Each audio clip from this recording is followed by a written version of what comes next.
This video contains moderate gameplay and minor story spoilers. Hello there, lovely people. It's Alex from Nintendo Life here, and today we're going to take you through a whole mess of tips, tricks, and hints and little gameplay quirks that you can utilize in The Legend of Zelda: Echoes of Wisdom. No waffling this time, let's dive right into things. Let's start off with a big one, even though it may not seem it. Water blocks can be placed inside one another and will rise, so you can just keep spawning them time and time again and create a really tall pillar that you can just swim through. This makes it so easy to get to pretty much any high location in the game, and you can take that even further if you're by a wall, because water blocks can allow you to climb a flat vertical wall indefinitely, as long as they've got a solid surface to grip onto, whether it's vertical or horizontal. They will stay there, they just can't float in air, so you can just keep going up and up and up. Whilst you're up there, if you want a good view of everything beneath you, click and hold the right stick in and you'll get a bird's eye view, which the game does detail, but I'm fairly certain only in the options menu when you're looking at the controls.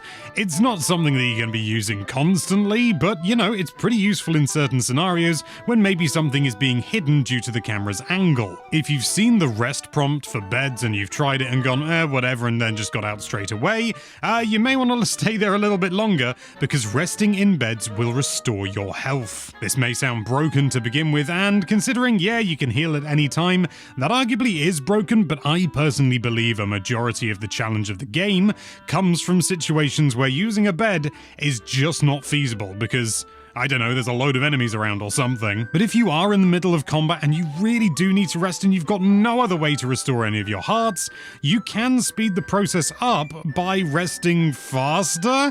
Usually it takes about 3 seconds between each heart, or hearts, it depends on which bed you're using, because certain beds heal you for more hearts than others. But regardless of what you're doing, you can speed this process up by getting out of the bed as soon as the healing occurs and then going straight back in. Speaking of combat, one thing to remember is, and this definitely doesn't go for every situation, but sometimes lots of small echoes can be way more effective than just one big one. One really powerful enemy can generally only focus on one enemy at a time, and for example, if you've got a load of Tektites or something around you, they can absolutely rinse you for health with all their jumping around. They can be really tricky, so if you just spawn a load of smaller echoes to kind of distract them as much as anything, that can be far more effective than just one great big dark nut. It's also worth remembering that echoes follow the same rules as their true counterparts. For example, moblins will always want meat, whether they are the real thing or your echo. I found this out the hard way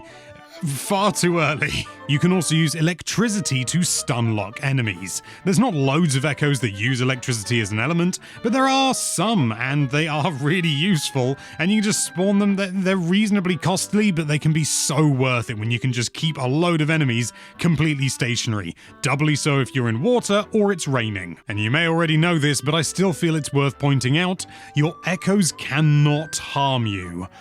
With exceptions. So your echoes can't hurt you directly, but they can indirectly hurt you. For example, any fires started by an Ignizol will still set Zelda on fire and will still hurt you, because it's just fire. But you can pick up and even jump on top of the Ignizol without so much as a scratch. If you're not sure how much damage any of your echoes do, you can simply find the actual real monster, let them attack you, and that'll give you an idea of how much damage your echo version of that will do. It does require you to lose some health, but sometimes that can be worth it. Why not ignore spawning echoes at all and instead just use bind to pick up enemies and drop them off the edge? It's a very good way to get rid of enemies very quickly, but a word of warning, do not do this if this is your first enemy and you do not have their echo, because if they fall off the cliff, you're not going to be able to copy them. There is a caveat to that statement and a way to work around it, but we'll save that for the end just to make sure you stick around. YouTube. But you don't even have to drop the enemies off the edge. Sometimes it's really handy to just hold enemies with bind, and you can have some echoes spawned as well, and you can just hold them still, and there's very little they can do, unless they've got a projectile, so you may need to dodge that. And of course, this works in reverse. You can use bind on one of your echoes in order to move them into prime position, and just go around like a whirling dervish in the case of this dark nut. And don't forget, you can also jump in this situation, meaning that your echoes can reach higher, harder to hit enemies, maybe flying, maybe just out of the way. And if you fancy getting a little toe-to-toe with an enemy that has a shield, and you don't just want to, I don't know, spawn a dark nut when they're coming towards you, you can rip their shields off using bind in the same way that you would in so many other instances. It can be really fun, and it's a nice little twist. It's a different way to take out an enemy that you could just take out with a dark nut. Oh, and one final thing, do not forget to target your enemies and your echoes if you're trying to bind on them, because sometimes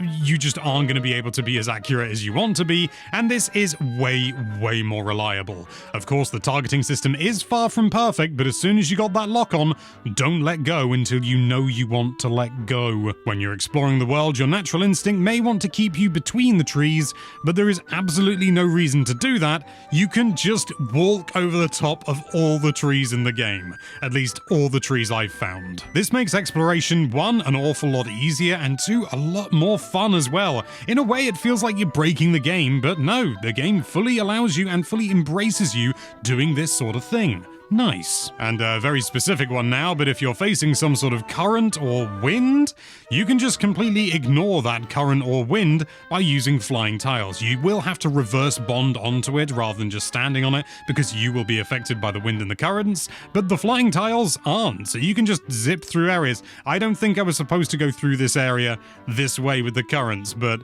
I did it anyway. A few broad tips now. Just enter every single cave and sub-area you find, like seriously. I cannot overemphasize that. I swear that like a third of the game is just hidden in these random caves here and there. Like, you may just go into a cave and find something that essentially equates to a mini dungeon.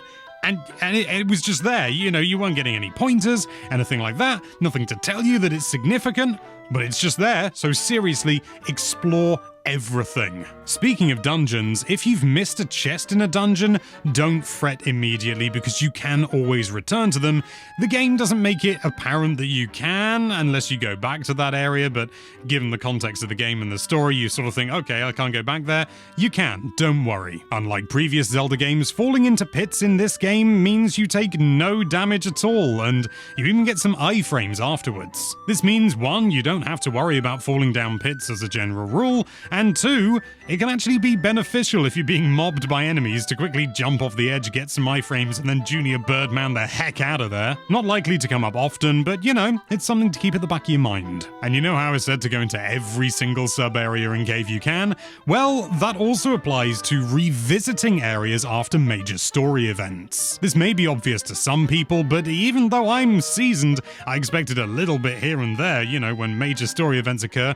There's actually a load of side quests and loads of little extra bits of content that are hidden away in areas that you've already completed. So seriously, backtrack and go and check out places you think you've completed, because you may not. And finally, if an enemy does fall off an edge, whether you chose to do that or whether it just happened, you can learn that echo. You just need to leave the area and re-enter, and it'll just be there where it would normally spawn. This can be a little bit troublesome if there's no immediately obvious entrance or exit that you can go through in order to come back, but even so, it's just something worth bearing in mind. Just, you know, leave the room, come back in, ooh, it's there, and there you have it. That's our selection of quick tips and tricks for The Legend of Zelda: Echoes of Wisdom. Oh, it's a good game. Have you discovered something similar that you'd like to share with everyone? Let us know with a comment down below. Thank you so much for watching. If you liked this video, then why don't you click the tip of that subscribe button, just the tip mind you, and be sure to check out nintendolife.com for all sorts of lovely Nintendo related content.